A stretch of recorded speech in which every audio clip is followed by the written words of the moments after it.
Приветствуем наших подписчиков и гостей канала Эзотерика для тебя, друзья. Мы вас всех приветствуем в изобилии и достатке. Сегодня в этом видео уделим внимание церковному празднику, уделим внимание народному празднику на этот день, 21 января. Также поговорим о том, что можно и чего категорически нельзя делать в этот день, 21 января. Друзья, обязательно досмотрите это видео до конца. Итак, друзья, 21 января и в православном календаре отмечается День памяти Емельяна Исповедника, который занимал пост епископа в городе Кизика. Его прозвали среди народа как Кумишного, потому что в этот день было принято собираться и общаться с кумовьями. Сведения о жизни Емельяна Исповедника достаточно мало.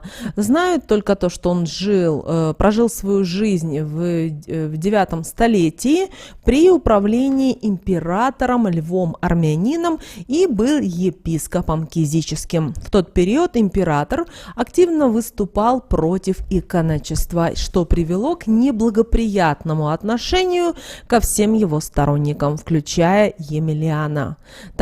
Когда Лев Армянин потребовал от него прекратить поклонение иконам, епископ отказался подчиняться, утверждая, что лишь церковь должна решать такие вопросы. Его неподчинение было жестоко наказано. Он был заключен в темницу и лишился своего церковного звания. Несмотря на это, Емельян не изменил своим убеждениям и скончался в заключении. Предания говорят о том, что этот день часто характеризовался в народе сильными метелями и бурями.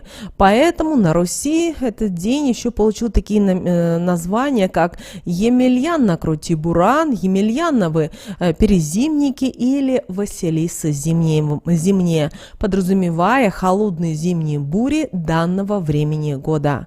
Также в этот день православная церковь вспоминает День памяти Григория Печорского. Григорий Печорский, чудотворец и преподомученик, погребен в ближних пещерах Киево-Печерской лавры. Был убит в 1093 году князем Ростиславом Всеволодовичем, которому предсказал гибель в воде за тот, что его и утопил. И впоследствии пророчество Григория Печорского исполнилось. Ростислав утонул во время отступления после проигранного сражения с половцами.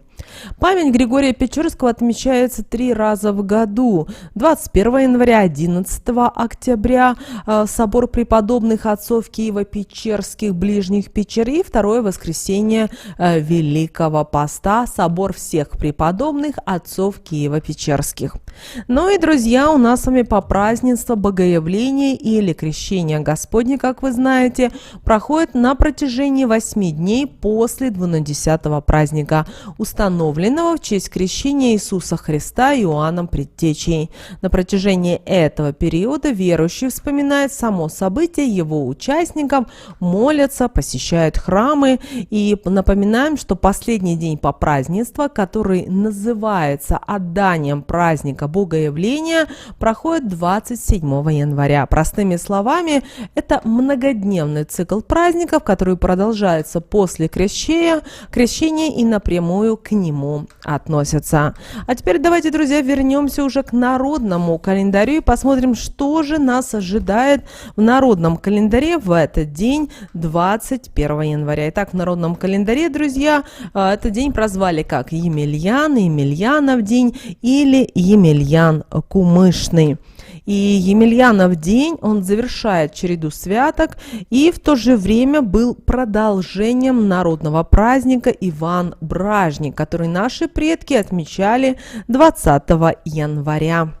Но если на Ивана Бражника в Зелье топили горе девушки, которых насильно выдавали замуж, то в Емельянов день печали заливали брагой уже парни, те, которых тоже женили вопреки их воле и их желанию.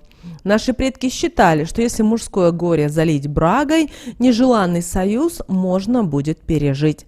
А со временем отношения между мужем и нелюбимой женой обязательно наладятся. Емельянов день, так же как Иван Бражник, считались перезимниками. Их считали переходным временем от зимы к весне. Считалось, что они предвещают скорое улучшение погоды, поэтому в это время наши предки примечали каждую деталь, стараясь ничего не упустить из виду. В это время и окончательно прощались со святками. На Руси до обеда не работали, а вот уже во второй половине дня, 21 января, брались за дела. Люди считали, что работать в этот день грех, поэтому делали себе выходной. Женщины после 21 января могли вернуться к качеству и прядению. В знак этого украшали прялки, с которыми обходили все село. В первой половине дня люди обычно ходили в гости и рассказывали друг другу даже интересные истории. Отсюда и пошла поговорка «Мели, Емеля, твоя неделя». В этот день было принято приглашать в гости кумовьев и угощать их. Считалось, что это принесет крепкое здоровье крестнику. Сначала подавали холодное, как правило, это был холодец из рыбы, квас, мясо и яйца. Затем щи или суп из потрошков, лапшу с мясом или молоком. Но главным блюдом была гречневая каша. Но прежде чем ее подать, угощали пшеной. В самом конце трапезы подавали сладкий пирог. Кумовья собирались в гости, покупали полотенце и обязательно брусок мыла.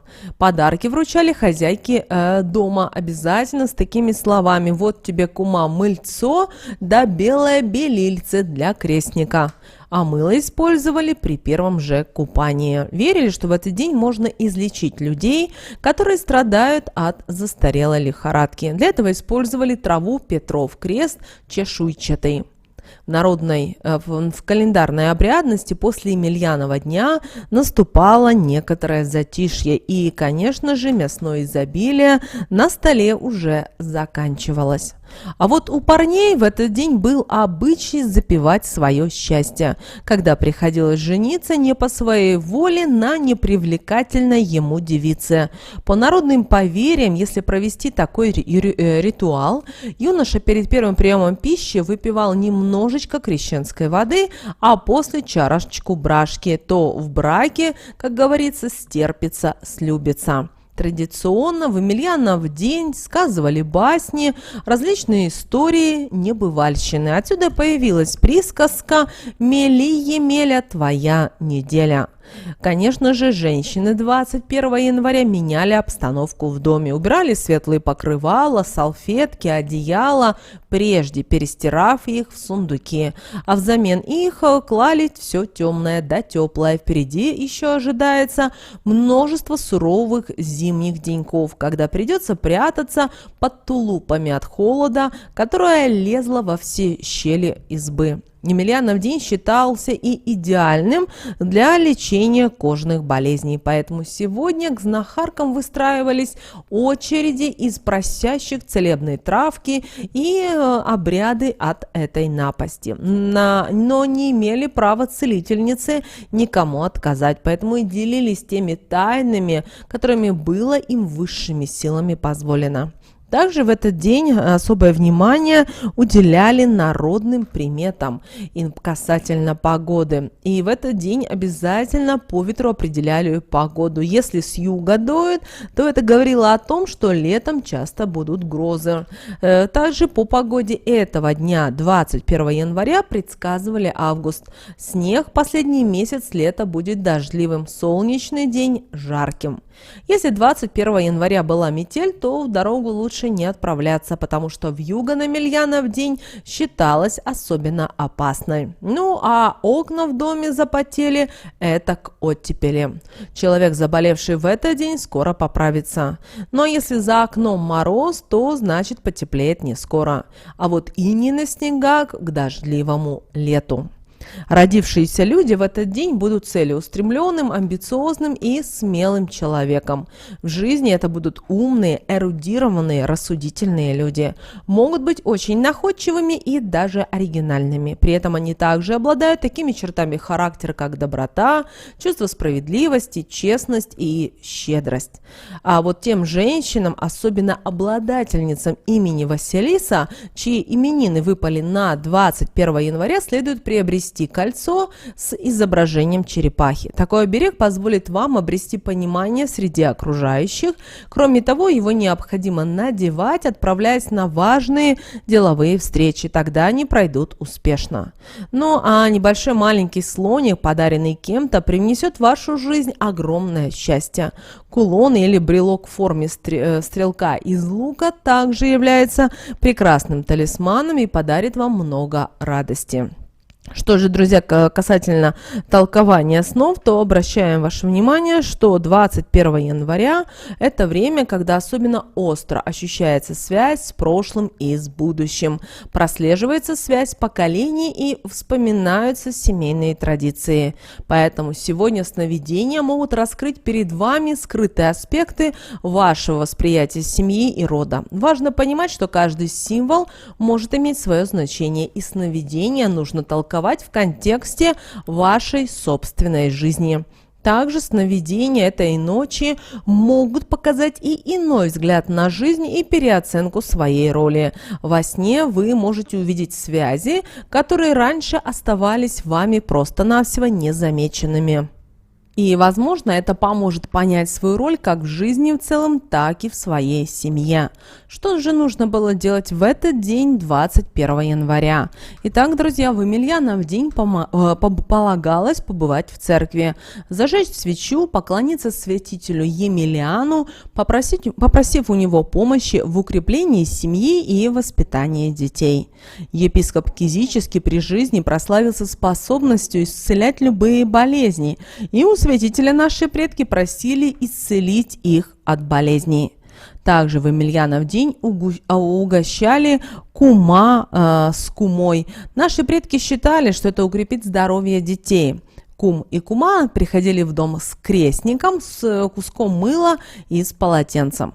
Мыло родители использовали, купая малыша после ухода крестных, а полотенцем обязательно обтирали ребенка, произнося обязательно волшебные слова. Ну и, конечно же, в этот день кумовьев угощали самой вкусной едой. В Емельянов день полагалось приготовить холодец из рыбы и яйца. На столе эти блюда появлялись первыми, потом подавали суп или щи. Иногда в Емельянов день делали лапшу с мясом или с молоком. Однако главным блюдом была гречневая каша, но перед тем, как приступить к ней, полагалось отведать другую, пшенную. К чаю подавали пирог обязательно с фруктовой начинкой. И Емельянов день укреплял и объединял семьи. Дело в том, что 21 января родители и дети, закончив обыденные дела, вечером собирались за столом. Посиделки у самовара сопровождались небылицами, которые каждый рассказывал по очереди.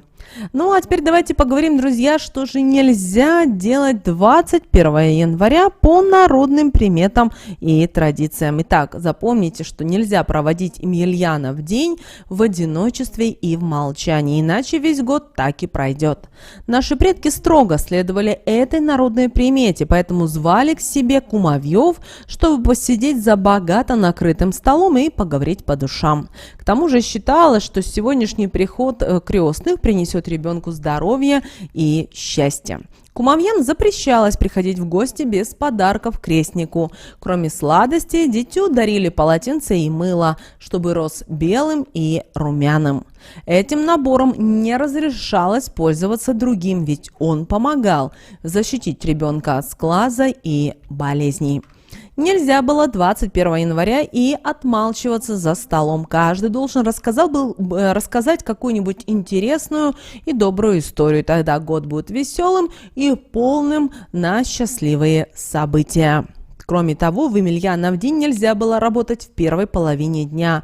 Тогда в течение года не переделаете работу, сколько ее не навалится. Все дела, запланированные на 21 января, нужно перенести на послеобеденное время. Женщинам в этот день запрещено было сидеть сложа руки. По народным поверьям, девушки и женщины день должны были шить, ткать или прясть. Те же, кто ослушается данного совета, могут потом долго мучиться от болей в суставах. Не стоит расстраиваться тому, кто заболеет 21 января, поскольку, согласно народной примете, принявший свою болезнь как должное, пойдет быстро на поправку, а тот, кто будет стонать и жаловаться, может еще долго проваляться в постели. Вот такой, друзья, у нас с вами народные приметы, а также народный церковный календарь на 21 января. Мы надеемся, что наши советы и наши рекомендации вам помогают в жизни. Девочки и мальчики, ставьте лайк этому видео. Кто спрашивал касательно того, как вы можете нам помочь с помощью донатов, друзья, ссылка в описании, и вы можете выразить свою благодарность по ссылке в описании к этому видео. Любая сумма для нас будет приятна. Друзья, прямо сейчас на экране вы видите два всплывающих окна. Это следующие рекомендованные видео для вас. Нажимайте на то видео, которое вам на интуитивном уровне понравилось больше, и смотрите. Друзья, всех вам мыслимых и немыслимых благ. Услышимся с вами уже буквально в следующем видео.